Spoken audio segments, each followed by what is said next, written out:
বন্ধুসকল, আজি আমি আপোনালোকে সকলোৱে জানে যে অসমৰ সৰ্ববৃহৎ উচ্ছেদ বিলাসীপাৰা সমজিলাৰ চিৰাকুটা, চৰুৱাবাখৰা আৰু সন্তেজপুৰ গাঁৱত চৰকাৰে যোৱা 8 জুলাই তাৰিখে চলাইছে।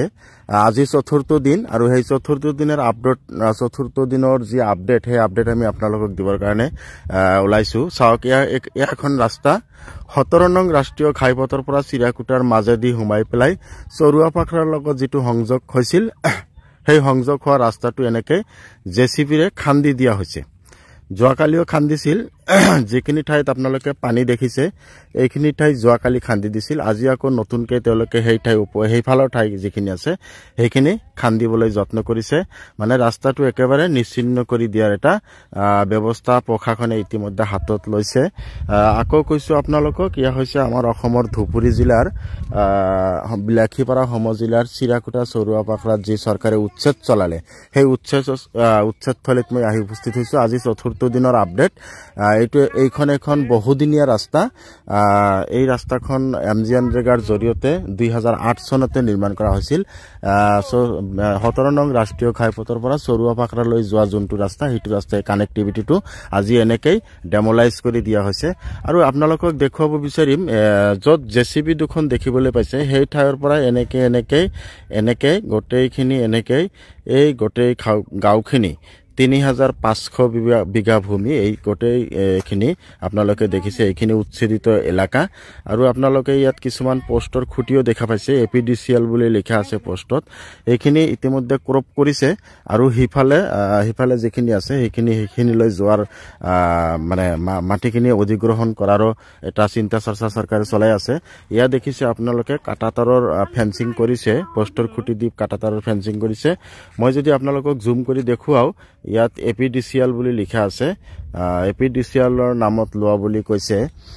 উচ্ছেদস্থলীত আজি চতুৰ্থ দিনৰ যি কাৰ্যসূচী চৰকাৰে চলাইছে বা প্ৰশাসনে চলাইছে, সেয়া আপোনালোকক দেখুৱাবলৈ এই ভিডিঅ'খন মই বনাবলৈ ওলাইছো।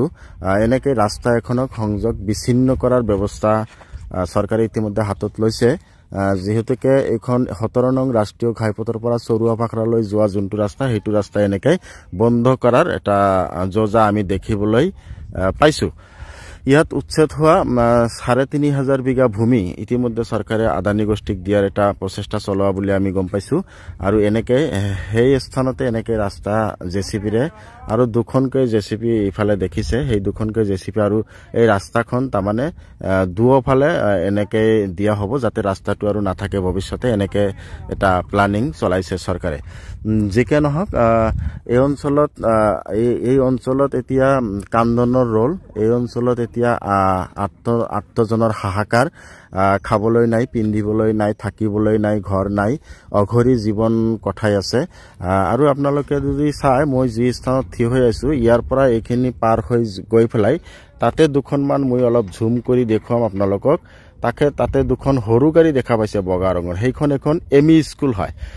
এই ৰাস্তাৰে বহু ছাত্ৰ ছাত্ৰী সেই ME স্কুলত অহা যোৱা কৰে। আজি যেনেকে ৰাস্তাটো এনেকে বন্ধ কৰি দিয়াৰ এটা প্লানিং চলিছে, তেনেহলে সেই ছাত্ৰ ছাত্ৰীখিনি এই স্কুলত অধ্যয়ন কৰি থকা সেই স্কুলখন আকৌ BTID এলেকা, সেইখন আমাৰ এই ভূমি অধিগ্ৰহণ কৰাৰ বাহিৰৰ অংশ। যিহেতুকে সেই স্কুলত আমাৰ এই অঞ্চলৰে বহু ছাত্ৰ ছাত্ৰী অধ্যয়ন কৰে, গতিকে সেই ছাত্ৰ ছাত্ৰীখিনি এতিয়া আহিবৰ ব্যৱস্থা আৰু লাহে লাহে নাইকিয়া হৈ আছে। গতিকে আপোনালোকক আজিৰ চতুৰ্থ দিনৰ যি আপডেট, সেই আপডেট আমি আপোনালোকক দেখুৱালো। ইয়া দেখিছে কাটাতাৰৰ তাৰ, ইয়া আছিল আজি চতুৰ্থ দিনৰ আপডেট। আপোনালোকে নিশ্চয়কৈ দেখিছে দুখনকে জেচিপি এই ৰাস্তাটো বন্ধ কৰি দিয়া আমি দেখিবলৈ পাইছো। তেওঁলোকে ৰাস্তাৰ যি মাটি, সেই মাটি দুয়োফালে গতাই দিয়া আমি দেখিছো, যাতে ৰাস্তাটো আৰু ভৱিষ্যতত নাথাকে। তেওঁলোকে সেই কাম কৰি আছে ইতিমধ্যে। চাওক, মাটি কাটিছে জেচিপি দি। এনেকৈ ৰাস্তাটো নাইকিয়া কৰিব। আজি চতুৰ্থ দিনৰ যি আপডেট উচ্ছেদস্থলীত, সেই আপডেট আমি আপোনালোকক হাৰাহাৰি সম্প্ৰচাৰ কৰি আছো, দেখাই আছো। চাওক, ইয়া জেচিবিৰে খান্দি আছে ৰাস্তাটো। মানে ৰাস্তাৰ যিখিনি মাটি, সেইখিনি মাটি দুয়োফালে দিলে ৰাস্তাটো যাতে নাথাকে, এনেকুৱা এটা ব্যৱস্থা হাতত লোৱা দেখিবলৈ পোৱা গৈছে।